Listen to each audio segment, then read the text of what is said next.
Thank you. It's really a pleasure to be here and to talk about how the kind of twisted paths that end us up where we are and the mechanisms by which I ended up working on security were, quite strange. And how I ended up here was really trying to make systems safer. But it turns out that these two are intertwined in a way, especially today, that they've never been in the past. So let me give you an example of that. So suppose you're out on a nice Sunday drive. You're on a 2-lane road. It's quiet. You're watching the trees go by. And suddenly your radio comes on full blast. And you think, oh, let me get that. And then suddenly, as you're fiddling with the radio, the air conditioning comes on full blast. And as you're trying to figure out why your car is possessed, the windshield wipers start flapping back and forth. And the windshield wiper fluid is coming onto the windshield and basically obscuring your view. And as you're contemplating your coolness under pressure, at least you still have control of the car, you realize that you don't, actually. You press on the brakes and nothing happens. You turn the steering wheel and nothing happens. And a few seconds later, you're in the ditch. And this is all because of a hacker working on a laptop hundreds of miles away. Now, this may sound incredibly far-fetched, but it's already happened. So a security researcher named Charlie Miller was frustrated that his concerns about the insecurity of automobiles were being ignored by the auto industry. So he contacted a person from Wired magazine, a reporter, and he said, do you mind if I hack your car? And he gave him the parameters of when this would happen, sometime on a Sunday, and where they should be driving. Apparently the slide timings were left on. This is not so good. Anyway, we will work with it. So anyway, what happened was that they ended up in the ditch, and Jeep ended up recalling 1.5 million cars. Now, this wasn't the first time that cars had been hacked. It had actually been hacked by Stephen Checkaway and some other folks at the University of Washington. And if you thought losing control of your car was the only thing they could do, you're wrong.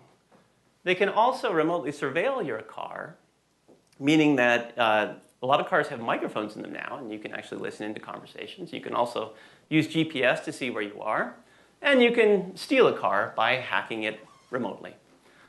Now, it's one thing to do this to a reporter for Wired magazine. It's quite another to be able to do this to anyone else who owns that make and model of car. And while they targeted Jeep, they could have targeted BMW or Audi or any number of different cars. So, how? How could this happen? Well, the car I grew up with when I first started driving looked something like this. When I pressed on the accelerator, there was a cable that went to a carburetor and caused gas to enter the engine. And by golly, it made it go faster. I like that. Now, the same thing happened for the steering and the brakes. But if you look at a modern car, really it's more like a server farm on wheels. So you have a computer that controls the radio, the anti-lock brakes, the airbags, even getting in and out of the car, the transmission, everything, you name it. When I press on the accelerator now, what happens is that a sensor picks that up, and a few bits go down the wire to another computer that controls the engine. And that computer causes more gas to enter the engine, which is great. I mean, there are a lot of great capabilities that come with this. When I speed up, the radio gets louder. It's like magic. When I press on the brakes, if it's icy, the anti-lock brakes come on. So this is wonderful stuff. But now it's a server room on wheels. Well, we know something about server rooms. What we have now is something that has what security researchers call a large attack surface. Now, this car is not an island unto itself. You have Bluetooth networks that allow it to connect to your iPod. You have OnStar that allows you to go up to a satellite or to a cellular network. And when we look at this, we have lots of different ways that attackers can get in. So we have auto manufacturers that are building server farms on wheels but aren't really familiar with security. We have a large attack surface. What could go wrong? And what goes wrong is exactly what Charlie Miller demonstrated. So what we want to have we want to have trust domains. So there are lots of wonderful things about having computers on cars. We're not trying to get rid of computers. But by golly, we should be able to determine whether this is part of the critical infrastructure or whether it's a nice to have. So when if I'm the brakes, when I receive commands from what I think is the brake pedal, I better be sure it's the brake pedal and not the radio, because we don't want the radio controlling the brakes. So how we do this is 3 different mechanisms. We want to have authentication, that when I receive a command, I know who it came from. Whoops. We want to have encryption, that no one can tamper with the message as it goes across the wire. And finally, we want to have isolation. So if I know something is likely to be insecure, I want to wall it off from the rest of the system. Well, if we look at the automobiles, what we see is the radio here. And the radio is running a full Linux stack. It's about 33 million lines of code. It has facilities in it for communications with OnStar, with Bluetooth. You can put your iPod or your iPhone on the dash, and it'll just recognize it. It's amazing. But there is no separation. There's no isolation of the radio from the rest of the vehicle. So if, by chance, I'm able to sneak into the radio through OnStar or through Bluetooth, I can pretend to be the brakes or the steering, and the car will not gainsay me. And so this is how attacks happen on modern vehicles. 99% of all the literature I've seen on the subject comes in through this one silly location. That's really not critical to the vehicle's performance. So, and it's bad enough that we do this on commercial automobiles, but on military systems, you really want some separation. And it turns out that they're susceptible to the same kind of attack. So this is a case in 2012 where Iran landed a brand new US stealth drone on their runway unscathed because they jammed the communications and spoofed the GPS to convince it was over Afghanistan. So, DARPA, the Defense Advanced Research Projects Agency, has devoted a lot of resources to try and make this situation better. And what this is a 32-foot Boeing autonomous helicopter called a Little Bird. Now, an attack team got into that Little Bird in 45 minutes. That Little Bird can carry weapons, it can carry troops, it can fly autonomously, and if the hackers are controlling it, not to where you want it to go. So what we were tasked to do was to build replacement software and replacement architectures for the vehicle so that they could no longer control it. And to keep us honest, there was an attack team, the same team that broke in on the initial vehicle, that could ghost our meetings, could listen in our phone conversations. They could get access to all our design information, all our software. And they had 3 months and virtually unlimited resources to break things. They're creepy people. I was sitting at the hotel bar one time, and one of them asked me how Kim was doing. Kim's my wife. They don't know my wife. So how do we approach this? Well, really, it requires a foundational, different understanding of how to construct these vehicles. We need to think in terms of architecture-driven assurance. We have to understand the architectures of the things we're building. So if you want to think about cars, how they were constructed is like barnacles attaching to a ship. So we added additional capabilities, and then we didn't really think about how they were all put together. And so what we proposed and what we worked on in a $20 million effort is this idea of focusing on the system architecture and focusing on software proof in order to really gain assurance of the system. So this was a joint effort by the University of Minnesota, Rockwell Collins, Boeing, Galois, and Data 61. So it involves several pieces. We have to make sure that we understand the architecture and that the critical pieces actually work the way they're intended to do. So the operating system piece, I mean, everyone's familiar with Windows. What Windows is supposed to do is wall off one process from another. And sometimes it does, and sometimes it doesn't. And when it doesn't, we have these security problems that you hear about. And so we worked with a team that actually had a proof of operating system security. And then we had another team that developed control components in such a way that they were hack-proof at compile time.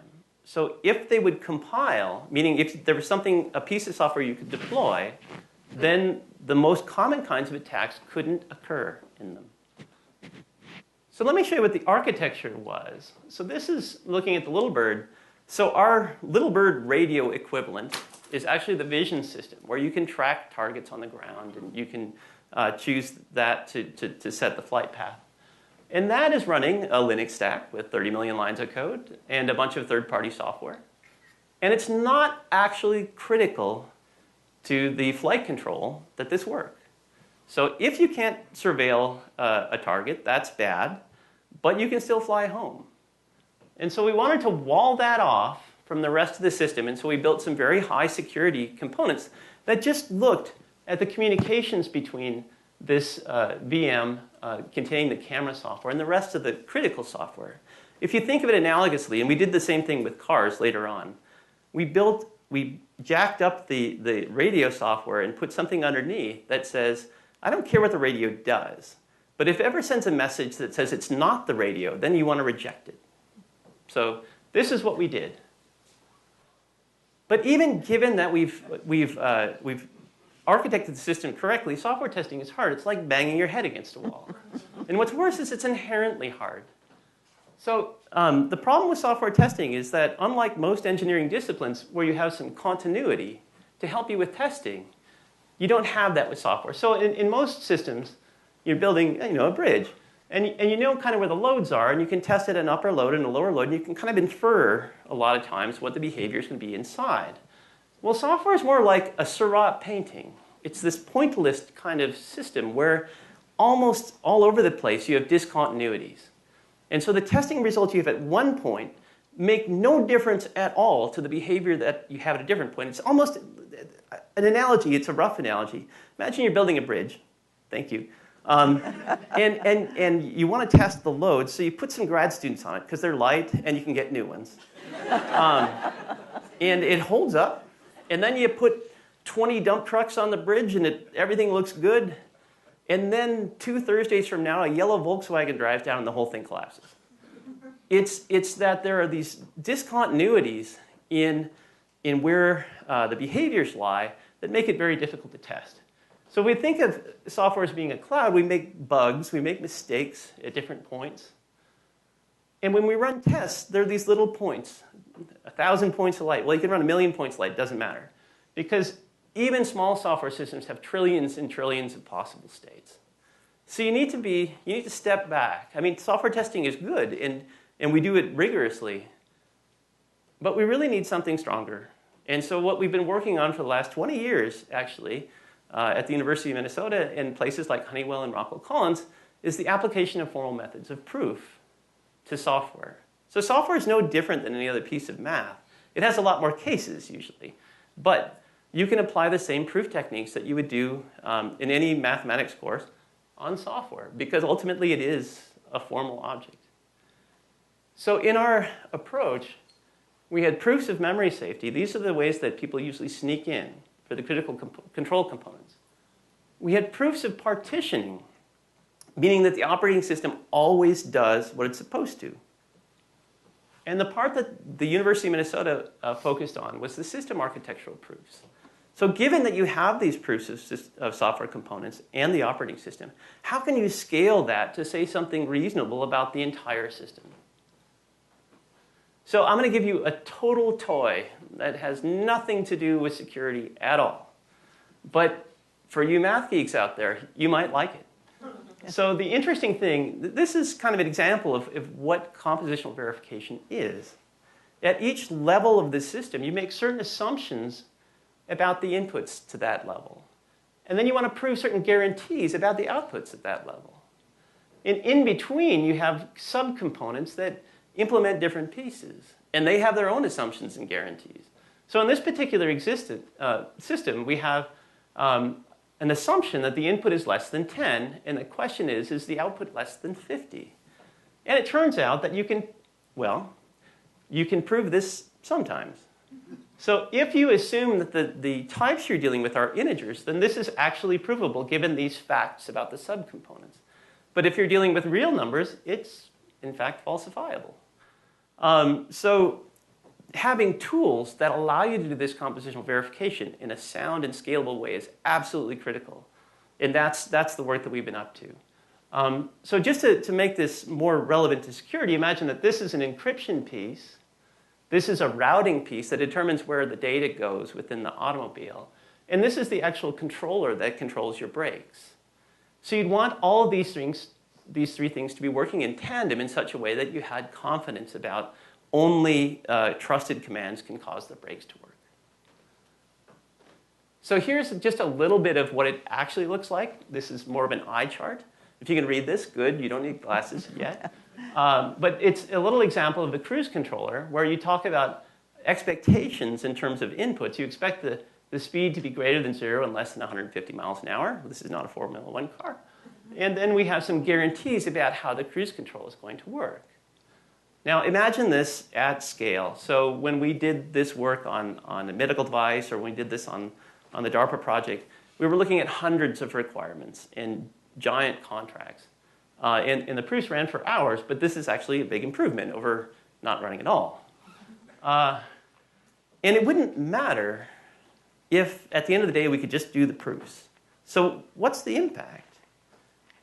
Well, the impact is it worked great. We were able to keep the red team entirely out.